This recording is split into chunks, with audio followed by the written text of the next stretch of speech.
So here's my take on the legalization of drugs. I think all drugs should be legalized, but with a clause and not across the board. I think marijuana should be available to anybody who's of legal drinking age. And I think that hard drugs such as cocaine, meth, heroin, those drugs should be available to people through the pharmacy in small doses.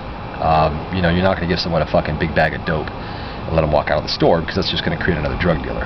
What you got to do is give them a day's supply. A day's supply of drugs, whatever it is, whether it's crack, whether it's meth, whether it's heroin. Give them a day's supply. And next time they come back, I'll charge them for it. But charge them half price. You know, you want to get rid of the drug dealers for sure, so you got to cut them out. And the way to cut them out is by underselling them, period, and making it available.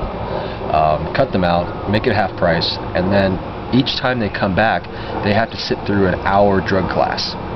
An hour drug class, and believe me, if you're addicted to drugs, you will sit through the hour drug class. Trust me, especially if the drugs are half price and they're good.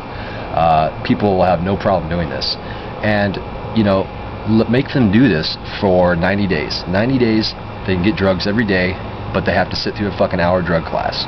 And then by the time the 90 days is up, they're still coming back. You know, what you have to do then is now they have to register themselves as a drug addict. Just like if you're a sex offender, not quite that extreme, but you have to register as a drug addict, which is available for all employees to verify background checks. So it's going to make it really hard for you to get a job if, you know, you're still strung out in drugs after 90 days.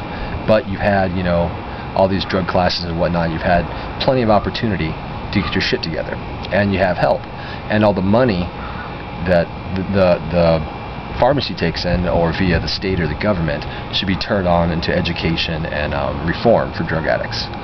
That's my take. I know there's some loopholes in this system, and it's not perfect, but it's the best one that I've heard of and can think of so far.